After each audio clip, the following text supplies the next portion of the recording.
Hello guys, and welcome to your final time-lapse for our personality poster project. This video is going to go over inking, decorating, maybe coloring, and adding visual interest to your personality posters. As you can see, I'm starting to ink this drawing. You guys have seen this at various stages throughout our project, and this is kind of the last point of adding details, creating depth, and making the piece stand out. So there will be certain areas that I'm going to add different elements in order to make them appear more important, bring them forward, create visual interest, and just generally vary the piece so that it ends up being something that you want to look at and has a lot of visual interest. As usual, there will be parts of this video that are slowed down in order for you to see detail in real time. Please make sure that you watch through those so that you don't miss any important information.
note is that you don't necessarily need to just stick with one mark making tool for the entirety of your inking process or drawing process. You can switch to a different tip weight of marker. You can try to do something thick, something thin, switch from a wood pencil to a mechanical pencil to kind of variate your line weights a little bit and get different effects. You can see that I changed my marker weight here to make the M a little bit more bold. So, you know, think about what you can do to kind of make certain things stand out. You can also choose to just go over it a couple times with something to make a line thicker, kind of like I did with the bows. But really, just making certain spots darker is going to make them draw your eye to them. It's going to create visual interest. So consider doing stuff like that as you work.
to note is that not every line that I made, even in my final drawing, is going to be a line that I copy as I ink.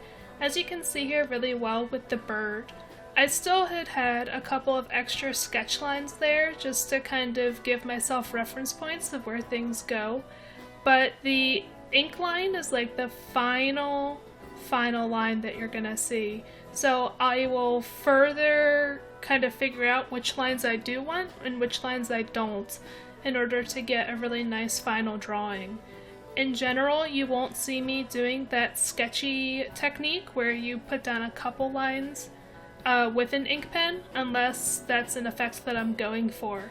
This is kind of just called line art right now, so I'm just lining the piece to get it ready for what comes next.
Another good way to get some depth in your drawings is to do something called cross-hatching, which is a great technique for both pen and pencil.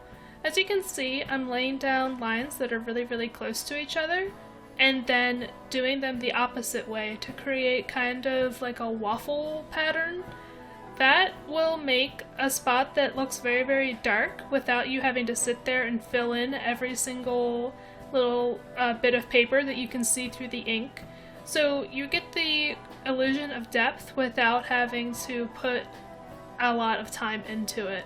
This is a really common technique with pen drawings in general, and you'll see me use it some more later on in order to create depth in this piece.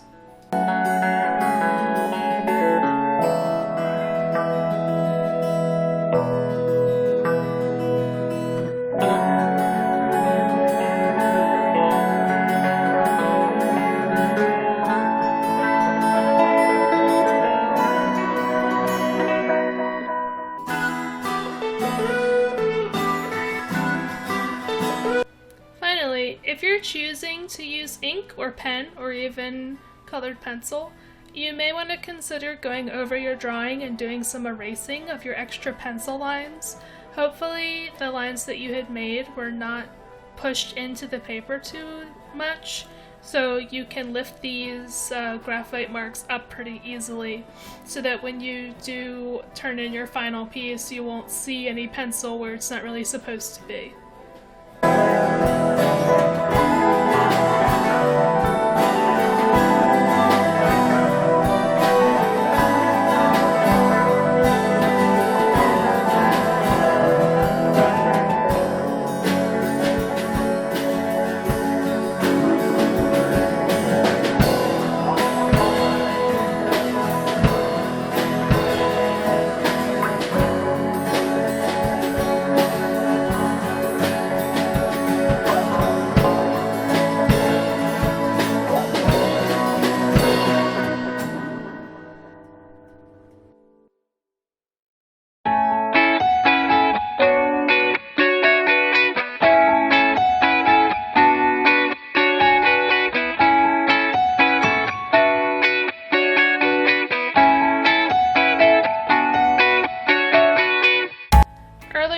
Video, I mentioned adding cross-hatching to your drawings in order to create depth, and I'm going back and adding some more of that through using cross-hatching marks on the handles and the neck of this pot.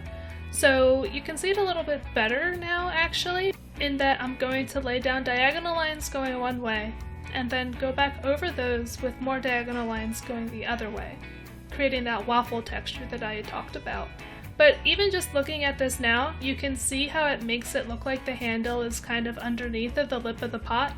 And I'll just go and repeat that on the other side, which unfortunately I'm left-handed, so it's a little bit harder to see going that way.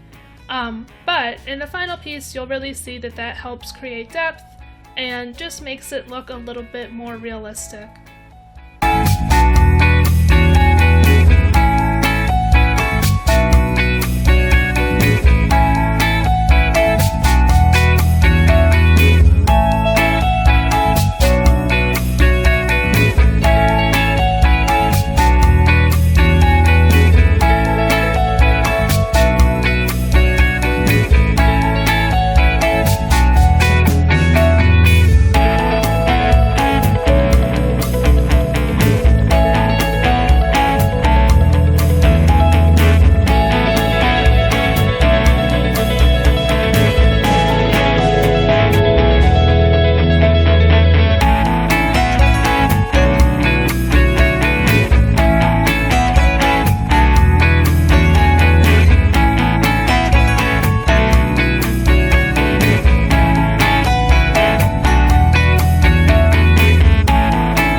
See my final inked drawing. I will say that it still looks slightly unfinished, so I did decide to add some color and do some shading using watercolor, which you'll see really added to the final product. I would change a few things if I was going to go back and do it again, but overall I am happy with this final image. It has my M clearly stated on the front of the pot. I have a little bit of shading, I have my birds, my bow and arrow, and then my art supplies at the top, so those are my three things. Overall, I'm happy with this piece. I hope that you guys are enjoying your own process, and I can't wait to see them.